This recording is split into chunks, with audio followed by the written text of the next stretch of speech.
जी जवाब दीजिए, क्या प्रेम शुक्ला जी ने कुछ नहीं कहा? ये भी कह दिया आपके 100 खून माफ आज जीते हैं, लेकिन छुआ भी गया आपको, थोड़ी आतिशबाजी इन्होंने भी कर दी। नहीं प्रेम शुक्ला जी भारतीय जनता पार्टी के वरिष्ठ प्रवक्ता हैं, उनको अपनी बात कहने का पूरा हक है। और हमने ऐसा, प्रेम शुक्ला जी कुछ नहीं कहा, हमने तो सिर्फ इतना कहा कि ऐसा कोई प्रधानमंत्री नहीं चाहिए जो गाली गिने या गाली तौले। खैर, आपका विशेषाधिकार है, आप जो भी चाहें बोलें, लेकिन एक चीज हम आपसे जरूर कहना चाहते हैं कि भारत के लोकतंत्र को बचाने के लिए जितनी लोकतांत्रिक ताकतें हैं, सारी की सारी लोकतांत्रिक ताकतों को कहीं ना कहीं भारतीय जनता पार्टी का जो ऑटोक्रेटिक बिहेवियर है, और विशेष रूप से अमित शाह जी और नरेंद्र मोदी जी का, इसके खिलाफ लड़ना होगा। और इसमें कहीं ना कहीं आप जैसे लोग जितने हैं जो भारतीय जनता पार्टी में लोकतांत्रिक व्यवस्था चाहते हैं, उनको भी आगे आना होगा, उनको भी बाहर आना होगा। ये भी बात आप समझ लीजिए, क्योंकि अब कर्नाटक ने बहुत स्पष्ट रूप से बता दिया है कि झूठ बोलना, मुद्दों को भटकाना, मुद्दों को भरमाना, भगवान बजरंगबली के नाम को राजनीति में घसीटना, इस पर जनता आपके साथ नहीं आने वाली है।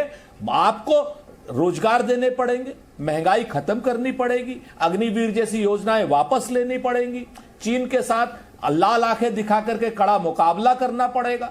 और ये सारे की सारी चीजें जब अगर आप नहीं करेंगे तो निश्चित तौर पर जानिए जनता अपना अभिमत बना चुकी है। जैसे कर्नाटक में जनता ने अपना अभिमत बनाया, तमाम चीजें 10 दिन में प्रधानमंत्री जी ने दिल्ली से फूल से लेकर के शूल तक और जितने रोड शो अपना प्रधानमंत्री जी कर सकते थे सारे किए। मणिपुर जल रहा था, लेकिन मणिपुर पर कोई काम नहीं किया प्रधानमंत्री जी ने। यह भी अपने आप में सच है कि जैसे एक पुरानी कहावत थी कि रोम जल रहा था, नीरो बंसी बजा रहे थे, तो यहां मणिपुर जल रहा था। प्रधानमंत्री जी अपनी चुनावी सभाएं कर रहे थे, चुनावी सभाएं ज्यादा इंपॉर्टेंट थी शायद प्रधानमंत्री जी के लिए। तो यह बात भी देश याद रखेगा, याद रखेगा देश इन बातों को कि जब पुलवामा का अटैक हो रहा था तो प्रधानमंत्री जी कहीं ना कहीं फोटो शूट बेयर गिल्स के साथ करा रहे थे, वो वहां जिम कॉर्बेट में। तो ये सारी चीजें याद रखेंगे तो हमारा तो लोकतांत्रिक ताकतों से आह्वान है कि आइए यहां पर नेता चुनिए, अभिनेता मत चुनिए।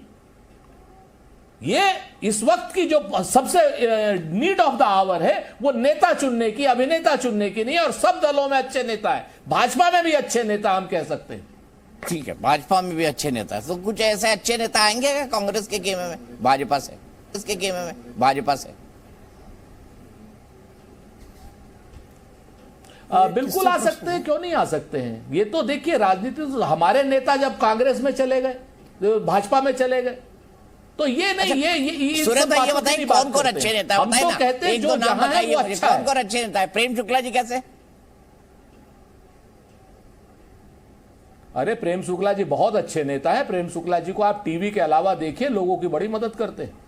अच्छा, तो ये आ सकते हैं कांग्रेस में? आप हम आपको बताओ, ये आ सकते हैं कांग्रेस में?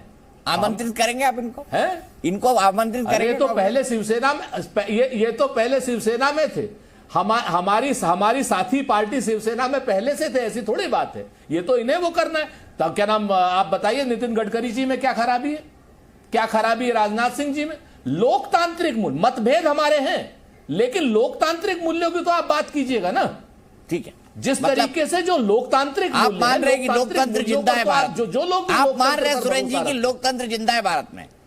देखिए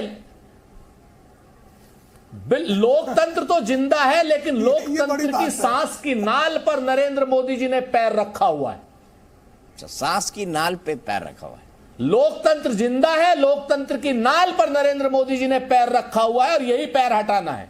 ठीक है, प्रेम शुक्ला जी जवाब दीजिए। सुरेंद्र जी क्या कहेंगे? वो इशारा कर रहे हैं सिद्धारमैया वर्सेस शिव कुमार जी। देखिए राजनीति की में महत्वाकांक्षा का एक अच्छा स्थान है, उच्च स्थान है। क्या प्रेम शुक्ला जी कह पाएंगे कि वो लोकसभा या विधानसभा चुनाव नहीं लड़ना चाहते? या प्रेम शुक्ला जी कह पाएंगे इसको? ये महत्वाकांक्षाएं होना अच्छी बात है, गुटबाजी होना अच्छी बात है, मतभेद होना अच्छी बात है, लेकिन मनभेद नहीं होने चाहिए। बिल्कुल मैं मानता हूं कि, और खुलेआम माना है सिद्धरमैया जी ने भी, वो भी मुख्यमंत्री पद के दावेदार हैं, और खुलेआम माना है इन्होंने भी, अपना डीके शिव कुमार साहब ने भी हैं। लेकिन हमारे यहां तो इतनी बात कहने की आजादी है, स्वतंत्रता है, लोकतंत्र है। आपके यहां हमें बता दीजिए कि नरेंद्र मोदी जी के अलावा किसी के प्रधानमंत्री बनने की हिम्मत हैसियत, हौसला या कोई वक्तव्य देने की ताकत भी है कि मैं प्रधानमंत्री बनना चाहता हूं? या प्रेम शुक्ला जी आप कह सकते हैं कि मैं प्रधानमंत्री बनना चाहता हूं नरेंद्र मोदी जी की जगह पर? ये सब बातें मत करिए, सच बात ये है। और अगर मल्लिकार्जुन खड़गे से कहलवा मान लीजिए लेंगे आपको कि हाँ आपने भारतीय जनता पार्टी में अध्यक्ष से कहलवा लीजिए,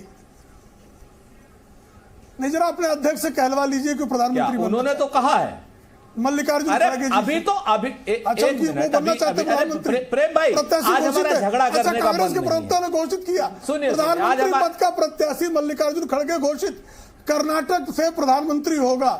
ये अच्छी हेडिंग है। बिल्कुल हाँ, एक कांग्रेस का राष्ट्रीय प्रवक्ता बिल्कुल हम कहना चाहते हैं कि कर्नाटक के मल्लिकार्जुन खड़गे मैं सुरेंद्र राजपूत बिल्कुल नहीं अच्छा ना तो हाँ मैं सुन लीजिए मल्लिकार्जुन मैं सुरेंद्र मैं पूरी तरीके से कह सकता हूं, मैं कह सकता हूं कि श्री मल्लिकार्जुन का प्रधानमंत्री पद के दावेदार हो सकते हैं, श्री राहुल गांधी जी प्रधानमंत्री पद के दावेदार हैं, ये मैं कह सकता हूं। लेकिन आप नरेंद्र मोदी के अलावा नहीं कह सकते।